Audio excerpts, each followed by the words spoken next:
ইতিহাস, রাজনীতি, প্রেম, বিশ্বাসঘাতকতা এবং মানুষের সংগ্রাম নিয়ে এক ঐতিহাসিক গল্প আপনাদের জন্য এখন আমি শোনাচ্ছি। শরদিন্দু বন্দ্যোপাধ্যায়ের তুঙ্গভদ্রার তীরে। নমস্কার, শুভ সন্ধ্যা। শাশ্বতী সিনহা টক্সে আপনাদের সবাইকে স্বাগত। আপনারা শুনছেন ঐতিহাসিক কাহিনী তুঙ্গভদ্রার তীরে, লেখক শ্রী শরদিন্দু বন্দ্যোপাধ্যায়। আজ দ্বাদশ অংশ শুরু করি। চতুর্থ পর্ব 2। গ্রীষ্মকালীন ঝড়ঝাপটা অপগত হইয়া বিজয়নগরে বর্ষা নামিয়াছে। রাজ পৌরভূমির চারিদিকে ময়ূরের সরোজ সংবাদিনী কেকাধ্বনি শোনা যাইতেছে। ময়ূরগুলি কোথা হইতে আসিয়া উচ্চভূমিতে অথবা শৈল শীর্ষে উঠিয়াছে এবং পেখম মেলিয়া মেঘের পানে উৎকণ্ঠ হইয়া ডাকিতেছে। এদেশে বেশি বৃষ্টি হয় না, কখনো রিমঝিম, কখনো ঝিরিঝিরি, কিন্তু আকাশ সর্বদা মেঘমেদুর হইয়া থাকে। গ্রীষ্মের কঠোর তাপ অপগত হইয়া মধুর শৈত্য মানুষের দেহে সুধা সিঞ্চন করিতে থাকে।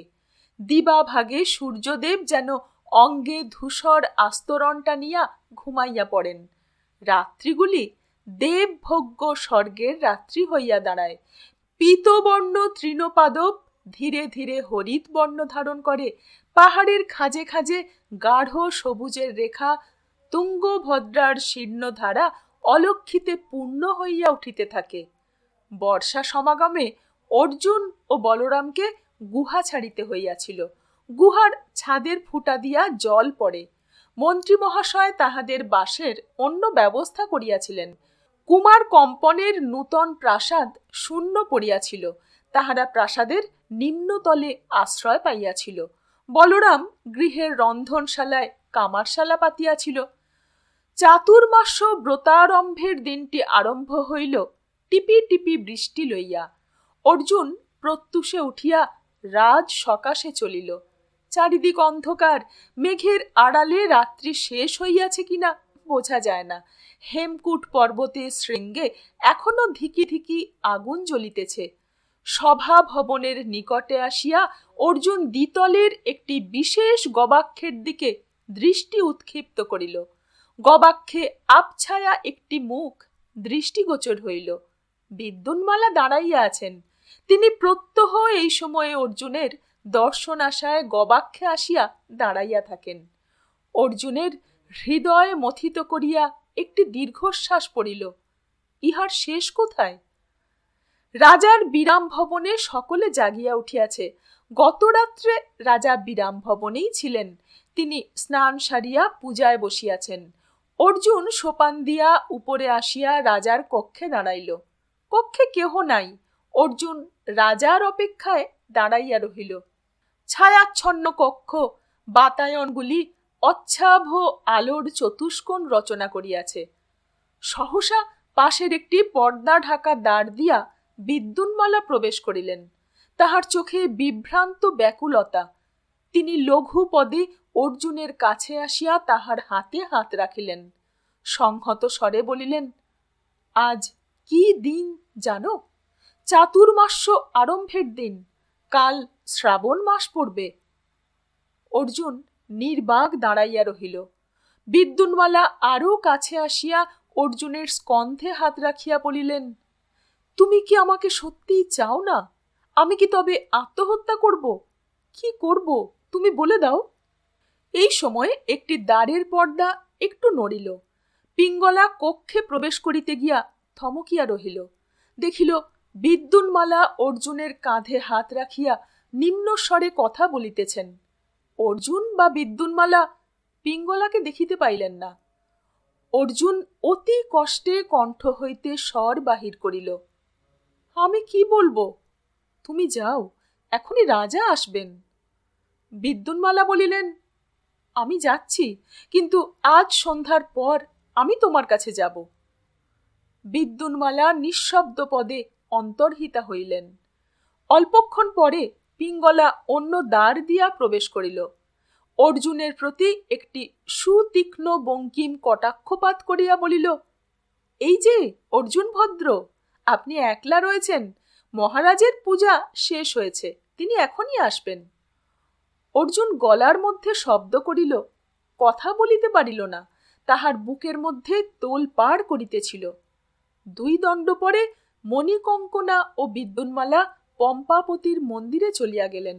নিজ কক্ষে দেবরায় সভারোহণের জন্য প্রস্তুত হইতেছিলেন।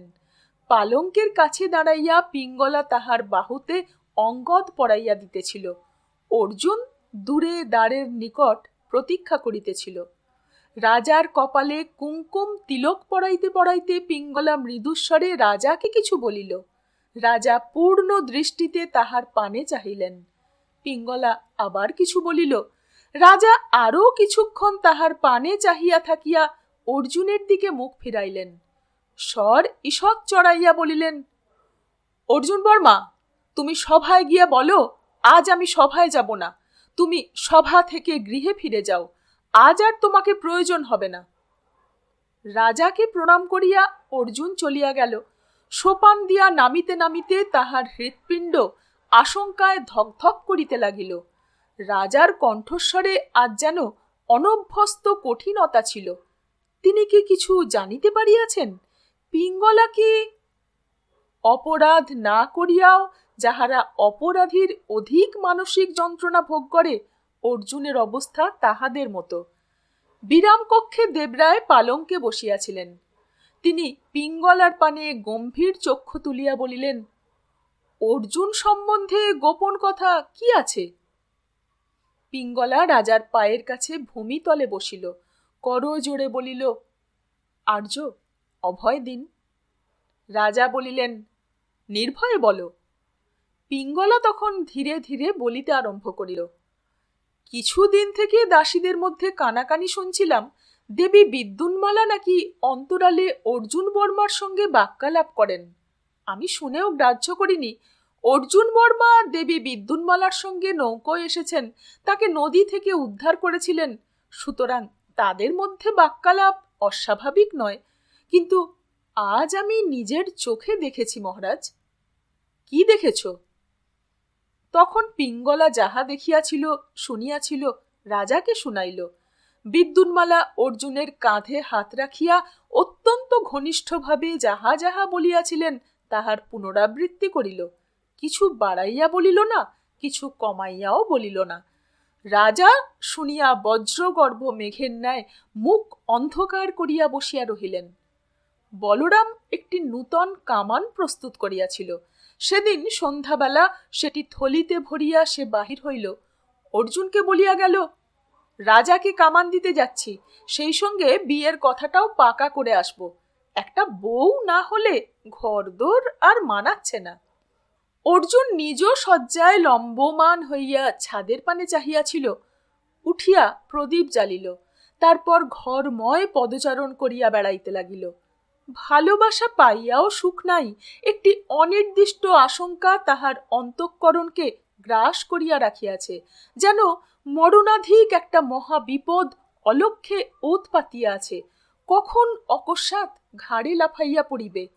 এই শঙ্কার হাত হইতে পলকের জন্য নিস্তার নাই। মাঝে মাঝে তাহার ইচ্ছা হইয়াছে চুপি চুপি কাহাকেও না বলিয়া বিজয়নগর ছাড়িয়া পলাইয়া যায়। কিন্তু কোথায় পলাইবে?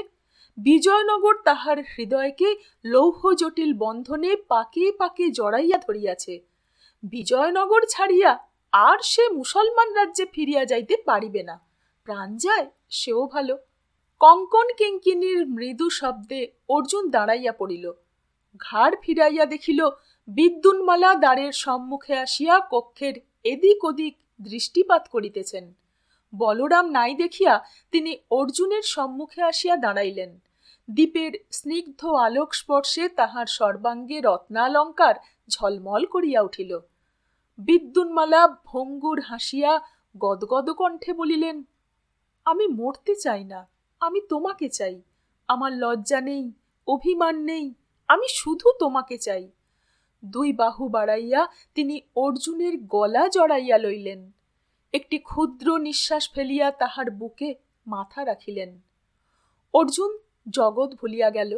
তাহার বাহু অবশে বিদ্যুন্মালার দেহ দৃঢ় বন্ধনে বেষ্টন করিয়া লইল। হিয়ে হিও রাখনু, যুগ কাটিল কি মুহূর্ত কাটিল ধারণা নাই।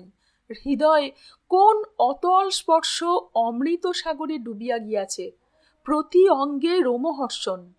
তারপর এই আত্মবিস্মৃত রসোল্লাসের অতল হইতে দুইজনে উঠিয়া আসিলেন। চক্ষু মেলিয়া দেখিলেন কে একজন তাহাদের পাশে আসিয়া দাঁড়াইয়াছে। তবু সহজে মোহতন্দ্রা কাটিতে চায় না। ধীরে ধীরে তাহারা চেতনার বহির্লোকে ফিরিয়া আসিলেন।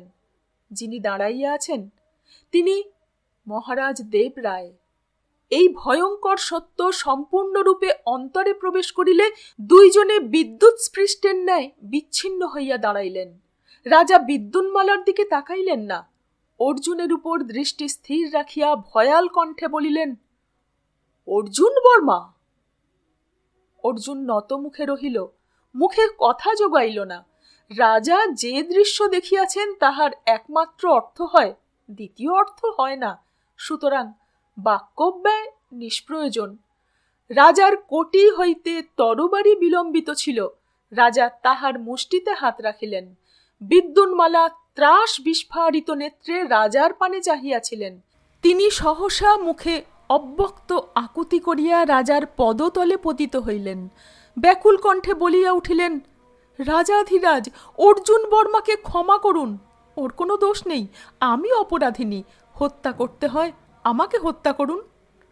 রাজা বিরাগপূর্ণ নেত্রে বিদ্যুন্মালার পানে চাহিলেন। বিদ্যুন্মালা ঊর্ধ্বমুখী হইয়া বলিতে লাগিলেন, রাজাধিরাজ, আমি অর্জুন বর্মাকে প্রলুব্ধ করেছিলাম, কিন্তু উনি আমাকে নিয়ে পালিয়ে যেতে সম্মত হননি। ওর অপরাধ নেই, আমি অপরাধিনী, আমাকে দণ্ড দিন। রাজার মুখের কোনো পরিবর্তন হইল না। তিনি আরও কিছুক্ষণ ঘৃণাপূর্ণ চক্ষে চাহিয়া থাকিয়া দুই হাতে তালি বাজাইলেন। অমনি 6 জন অসিধারিণী প্রতিহারিণী কক্ষে প্রবেশ করিল।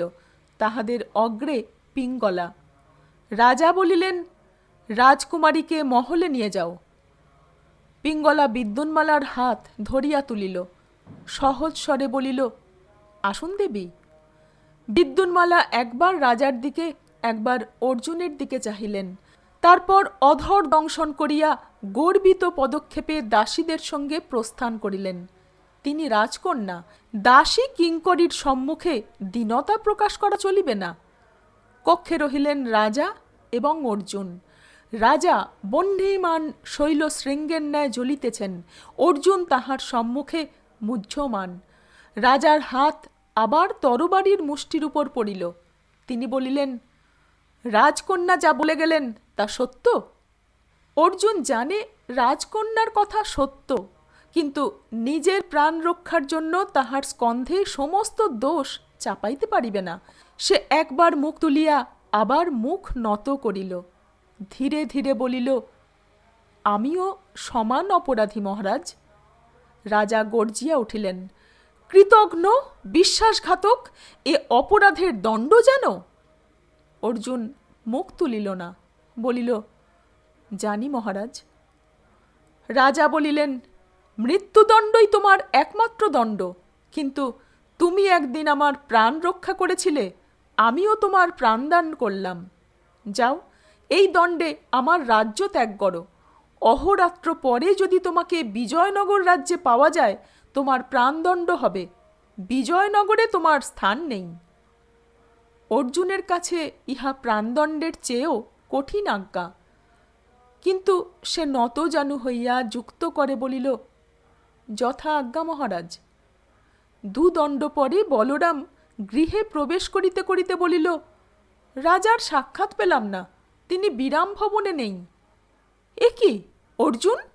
অর্জুন ভূমির উপর জানু মুড়িয়া জানুর উপর মাথা রাখিয়া বসিয়া আছে। বলরামের কথায় পাংশু মুখ তুলিল। বলরাম কামানের থলি ফেলিয়া দ্রুত তাহার কাছে আসিয়া বসিল। ব্যগ্র কণ্ঠে জিজ্ঞাসা করিল, কি হয়েছে অর্জুন? অর্জুন ভগ্ন স্বরে বলিল, রাজা আমাকে বিজয়নগর থেকে নির্বাসন দিয়েছেন। হ্যাঁ, সে কি? কেন কেন? অর্জুন অনেকক্ষণ নীরবে বসিয়া রহিল। তারপর নত মুখে অর্ধস্ফুট কণ্ঠে বলরামকে সকল কথা বলিল, কিছু গোপন করিল না। শুনিয়া বলরাম কিছুক্ষণ মেঝের উপর আঙুল দিয়া আঁকযোগ কাটিল, শেষে উঠিয়া গিয়া নিজ শয্যায় শয়ন করিল। রাজ রসবতীর দাসী রাত্রির খাবার লইয়া আসিল। মঞ্জিরা নয়, অন্য দাসী। মঞ্জিরা এখনও পিত্রালয় হইতে ফিরিয়া আসে নাই। দাসীকে কেহ লক্ষ্য করিল না দেখিয়া সে খাবার রাখিয়া চলিয়া গেল। অবশেষে গভীর নিঃশ্বাস ত্যাগ করিয়া অর্জুন উঠিল। লাঠি দুটি হাতে লইয়া বলরামের শয্যার পাশে গিয়া দাঁড়াইল। ধীরে ধীরে বলিল, বলরাম ভাই, এবার আমি যাই। বলরাম ধর্মর করিয়া শয্যায় উঠিয়া বসিল। বলিল, যাবে? দাঁড়াও, একটু দাঁড়াও। সে উঠিয়া দ্রুত হস্তে নিজের জিনিসপত্র গুছাইল, নবনির্মিত কামান ইত্যাদি ছালার মধ্যে ভরিল। অর্জুন অবাক হইয়া দেখিতেছিল, বলিল, এ কি, তুমিও যাবে নাকি? বলরাম বলিল, হ্যাঁ, তুমিও যেখানে আমিও সেখানে। অর্জুন কুণ্ঠিত হইয়া বলিল, কিন্তু রাজার কামান তৈরি? বলরাম বলিল, কামান তৈরি রইল।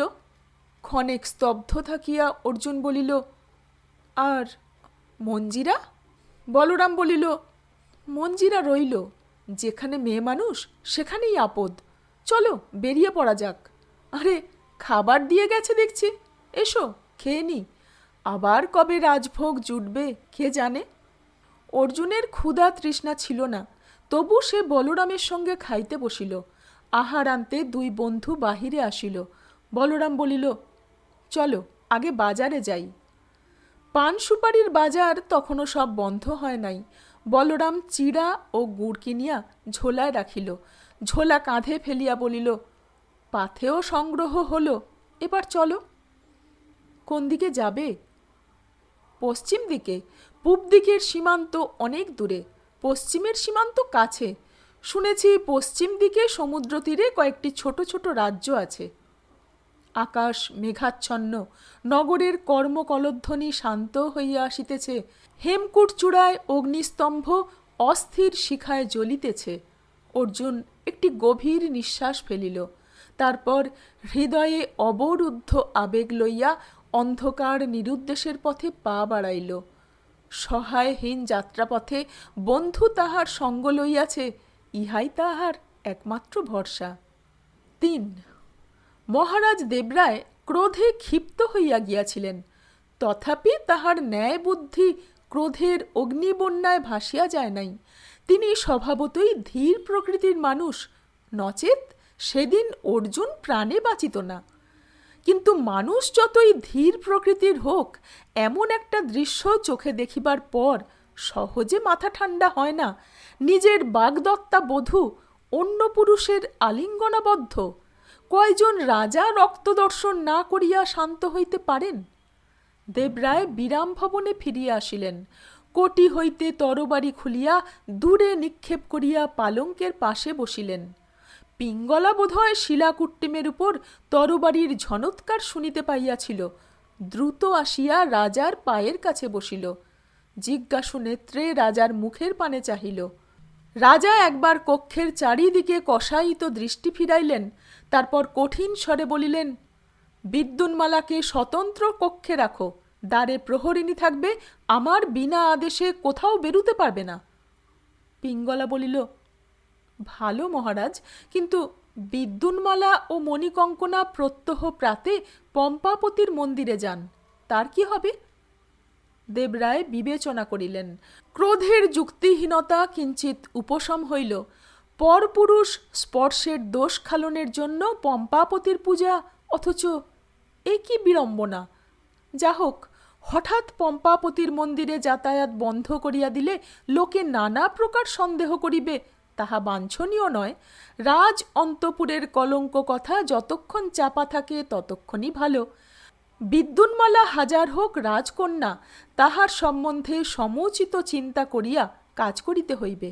রাজা বলিলেন, আপাতত যেমন চলছে চলুক, ব্রত উদযাপনের আর বিলম্ব কত? আর এক পক্ষ আছে আর্য, এক পক্ষ সময় আছে। রাজা পিঙ্গলাকে বিদায় করিয়া চিন্তা করিতে বসিলেন। রাজপরিবারে এমন উৎকট ব্যাপার বড় একটা ঘটে না, কিন্তু ঘটিলে বিষম সমস্যার উৎপত্তি হয়। মন্ত্রী লক্ষণ মল্লব একবার আসিলেন। রাজা তাহাকে এ বিষয়ে কিছু বলিলেন না। লক্ষণ মল্লব রাজার বিমনা ভাব ও বাক্যালাপে অনৌৎসুক্য দেখিয়া দুই চারিটা কাজের কথা বলিয়া প্রস্থান করিলেন। স্ত্রী জাতির মন স্বভাবতই চঞ্চল, অধিকাংশ নারী বিকীর্ণ মনমথা, কিন্তু বিদ্যুন্মালাকে দেখিয়া চপল স্বভাব মনে হয় না। সে গম্ভীর প্রকৃতির নারী, রাজকুমারী সুলভ আত্মাভিমান তাহার মনে আছে। তবে সে এমন একটা কাজ করিয়া বসিল কেন? অর্জুন তাহার প্রাণ বাঁচাইয়াছিল, নদী হইতে উদ্ধার করিয়াছিল। অঙ্গস্পর্শ না করিয়া নদী হইতে উদ্ধার করা যায় না, অনিবার্যভাবেই অঙ্গস্পর্শ ঘটিয়াছিল। কিসে কি হয় বলা যায় না। সম্ভবত অঙ্গস্পর্শের ফলেই বিদ্যুন্মালা অর্জুনের প্রতি আকৃষ্ট হইয়াছিল। নারীর মন একবার যাহার প্রতি ধাবিত হয় সহজে নিবৃত্ত হয় না।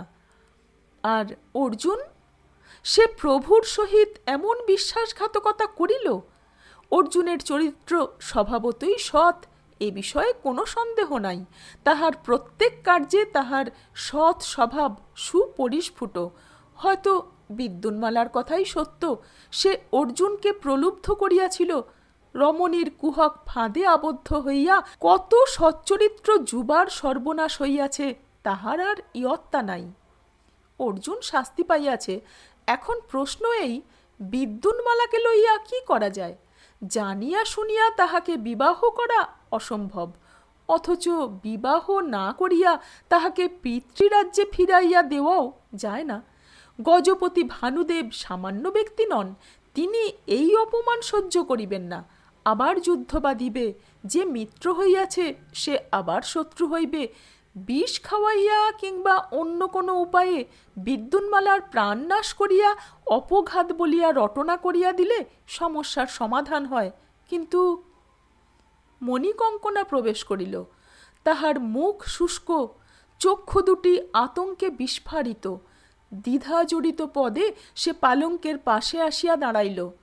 শঙ্কা সংহত কণ্ঠে বলিল, মহারাজ, কি হয়েছে? মালা কি করেছে? বিদ্যুন্মালা ভিতরে ভিতরে কি করিতেছে মণিকঙ্কনা কিছুই জানিতে পারে নাই। এখন বিদ্যুন্মালাকে সহসা বন্দিনী অবস্থায় পৃথক কক্ষে রক্ষিত হইতে দেখিয়া মণিকঙ্কনা আশঙ্কায় একেবারে দিশেহারা হইয়া গিয়াছে। দেবরায় অপলক নেত্রে কিয়ৎকাল তাহার মুখের পানে চাহিয়া থাকিয়া বলিলেন, তুমি জানো না? মণিকঙ্কনা পালঙ্কের পাশে বসিয়া পড়িল। রাজার পায়ের উপর হাত রাখিয়া বলিল, না মহারাজ, আমি কিছু জানি না, কিন্তু আমার বড় ভয় করছে। সহসা মহারাজ দেবরায়ের মনের উৎসা সম্পূর্ণ তিরোহিত হইল। পৃথিবীতে বিদ্যুন্মালাও আছে, মণিকঙ্কনাও আছে। সরলতা ও কপটতা পাশাপাশি বাস করিতেছে। তিনি মণিকঙ্কনাকে কাছে টানিয়া আনিয়া ঈষৎ গাঢ় স্বরে বলিলেন, তাহলে তোমার জেনে কাজ নেই। আজ থেকে তুমি আর বিদ্যুন্মালা পৃথক থাকবে। মণিকঙ্কনা আর প্রশ্ন করিল না। রাজার জানুর উপর মাথা রাখিয়া অস্ফুট স্বরে বলিল, যথা আজ্ঞা মহারাজ। অর্জুন ও বলরাম চলিয়াছিল। মেঘাচ্ছন্ন আকাশের তলে অস্পষ্ট পথরেখা ধরিয়া চলিয়াছিল। কেহ কথা বলিতেছিল না, বলিবার আছেই বা কি? একে একে নগরের সপ্ত তোরণ পার হইয়া মধ্যরাত্রে তাহারা নগর সীমানার বাহিরে উপস্থিত হইল। অতঃপর রাজপথের স্পষ্ট নির্দেশ আর পাওয়া যায় না। নদী যেমন সমুদ্রে প্রবেশ করিয়া আপনার অস্তিত্ব হারাইয়া ফেলে, রাজপথও তেমনি উন্মুক্ত শিলাতরঙ্গিত প্রান্তরে আসিয়া আপনাকে হারাইয়া ফেলিয়াছে। পথ বিপথ নির্ণয় করিয়া অগ্রসর হওয়া দুষ্কর। চলিতে চলিতে টিপি টিপি বৃষ্টি আরম্ভ হইল। বলরাম এতক্ষণ নীরবে চলিয়াছিল, এখন অট্টহাস্য করিয়া উঠিল। বলিল, আকাশের দেবরাজ আর বিজয়নগরের দেবরায় দুজনেই আমাদের প্রতি বিরূপ। কয়েক পা চলিবার পর অর্জুন বলিল, বিজয়নগরের দেবরায়ের দোষ নেই, দোষ আমার। বলরাম বলিল, কারুর দোষ নয়, দোষ ভাগ্যের। দৈবজ্ঞ ঠাকুর ঠিক বলেছিলেন। আমার সঙ্গ দোষে তোমারও সর্বনাশ হলো, সে আমার ভাগ্য। টিপি টিপি বৃষ্টি পড়িয়া চলিয়াছে। মাঝে মাঝে বিদ্যুতের মৃদু স্ফুরণ অদৃশ্য প্রকৃতিকে পলকের জন্য দৃশ্যমান করিয়া লুপ্ত হইতেছে। থমকিয়া থমকিয়া বায়ুর একটা তরঙ্গ বহিতে আরম্ভ করিল। পথিক দুজন এতক্ষণ বিশেষ অস্বাচ্ছন্দ্য বোধ করে নাই, এখন রোমাঞ্চকর শৈত্য অনুভব করিতে লাগিল। রাত্রি তৃতীয় প্রহর অতীত হইবার পর বিদ্যুতের আলোকে অদূরে একটি দেউল চোখে পড়িল। দেউলটি ভগ্নপ্রায়, কিন্তু তাহার ছাদযুক্ত বহিরঙ্গন এখনো দাঁড়াইয়া আছে। পরিত্যক্ত দেবালয়, এখানে মানুষ কেহ থাকে বলিয়া মনে হয় না। বলরাম বলিল, এসো, খানিক বিশ্রাম করা যাক, দিনের আলো ফুটলে আবার বেরিয়ে পড়া যাবে। দুইজনে ছাদের নিচে গিয়া বসিল। এখানে বিরক্তিকর বৃষ্টি ও বাতাস নাই, ভূমিতলও শুষ্ক।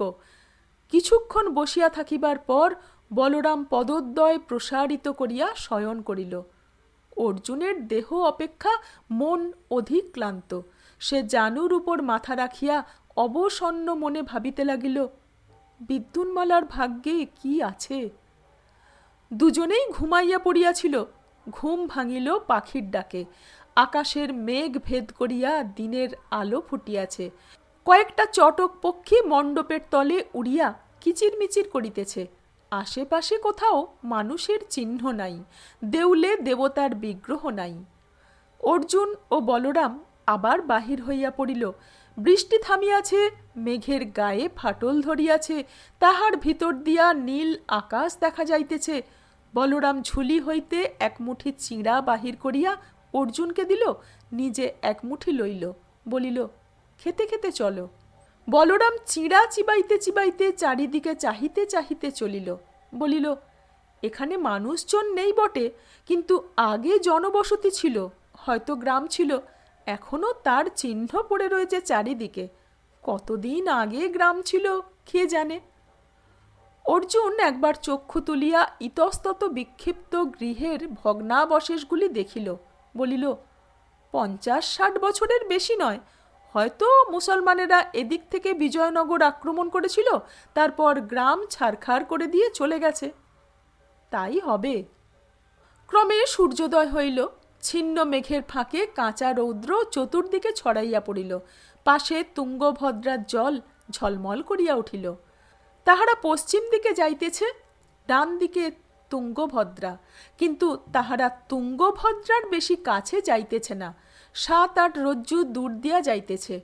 তুঙ্গভদ্রার তীরে সেনাগুল্ম আছে, সৈনিকদের হাতে পড়িলে হাঙ্গামা বাঁধিতে পারে। পথে একটি ক্ষুদ্র স্রোতস্বিনী পড়িল।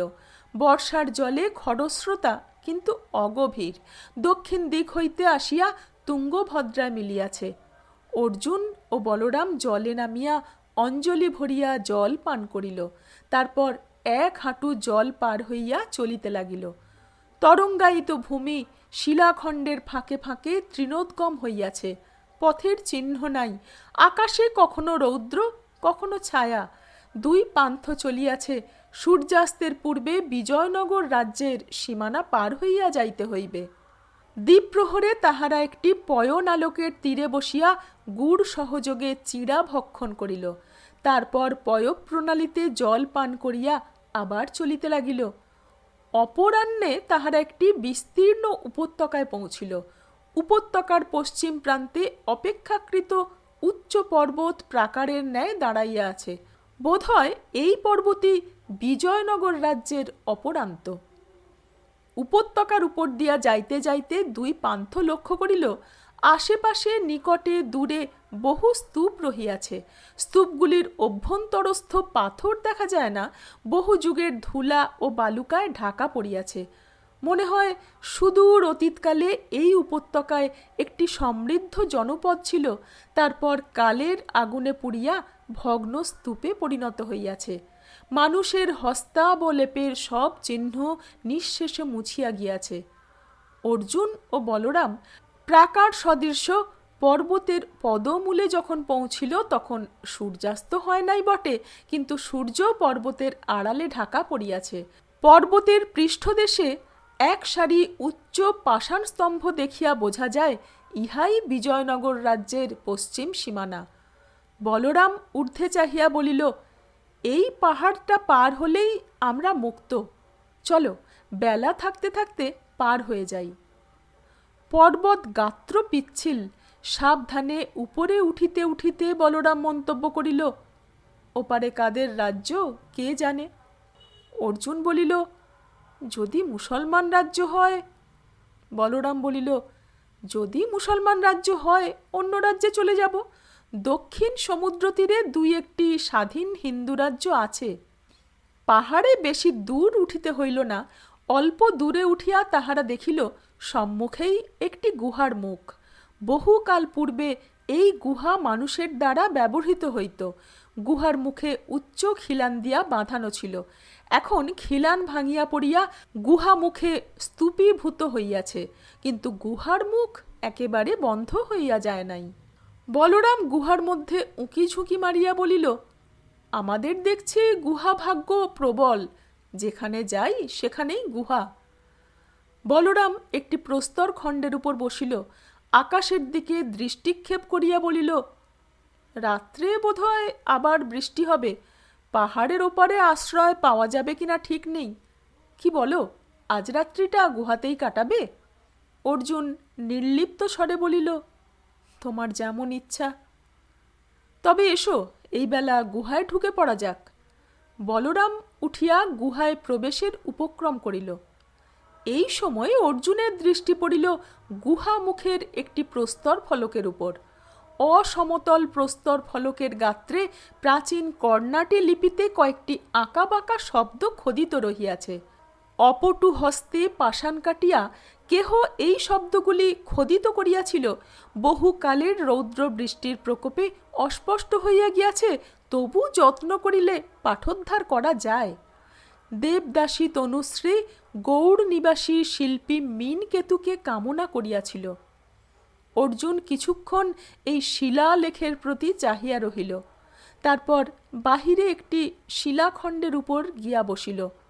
বলরাম বলিল, কি হলো? অর্জুন উত্তর দিল না।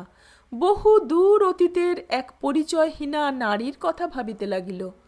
কবে কে জানে, তনুশ্রী নামে এক দেবদাসী ছিল। সম্মুখের উপত্যকায় নগরী ছিল। নগরীর দেব মন্দিরে তনুশ্রী ছিল দেবদাসী। সেকালে দেবদাসীদের বিবাহ হইত না, তাহারা দেবভোগ্যা। তারপর কোথা হইতে আসিল মীনকেতু নামে এক শিল্পী। হয়তো সে পাষাণ শিল্পে দক্ষ ছিল।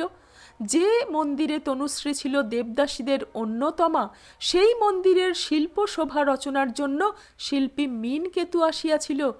তারপর তনুশ্রী কামনা করিল শিল্পী মীনকেতুকে। অন্তর্গূঢ় তীব্র কামনা। দিন কাটিল, মাস কাটিল, কিন্তু তনুশ্রীর কামনা পূর্ণ হইল না। শিল্পী মীনকেতু একদিন কাজ শেষ করিয়া চলিয়া গেল। হয়তো তনুশ্রীকে নিজের বজ্রসূচি উপহার দিয়া গেল। তারপর একদিন অন্তরের গোপন দাহ আর সহ্য করিতে না পারিয়া তনুশ্রী চুপি চুপি গুহা মুখে আসিয়া পাষাণ গাত্রে নিজের মর্মজ্বালা খোদিত করিয়া রাখিল। অনিপুণ হস্তের স্বল্পাক্ষর ভাষায় তাহার হৃদয়ের ক্রন্দন প্রকাশ পাইল। দেবদাসী তনুশ্রী গৌড় নিবাসী শিল্পী মীনকেতুকে কামনা করিয়াছিল। কামনা পূর্ণ হয় নাই। পূর্ণ হইলে মর্মান্তিক গোপন কথা পাষাণে উৎকীর্ণ হইত না। সামান্যা দেবদাসী তনুশ্রীকে কেহ মনে করিয়া রাখে নাই, কিন্তু তাহার ব্যর্থ কামনা পাষাণ ফলকে কালও জয়ী হইয়া আছে। ইহাই কি সকল ব্যর্থ কামনার অন্তিম নিয়তি? অর্জুন তন্ময় হইয়া ভাবিতেছিল। কয়েক বিন্দু বৃষ্টির জল তাহার মাথায় পড়িল। সে ঊর্ধ্বে একবার নেত্রপাত করিয়া দেখিল সন্ধ্যার আকাশে মেঘ পুঞ্জীভূত হইয়াছে। ঝরিয়া পড়া বাড়ি বিন্দু যেন দেবদাসী তনুশ্রীর অশ্রুজল। অর্জুন উঠিয়া বলরামকে বলিল, চলো গুহায় যাই। আজ এই পর্যন্ত। প্রেম যুগে যুগে এমনি বিরহী হয়ে আছে। গল্প ভালো লাগলে চ্যানেলটিকে সাবস্ক্রাইব করে লাইক দিয়ে কমেন্ট করে জানাবেন। সঙ্গে থাকবেন। ধন্যবাদ।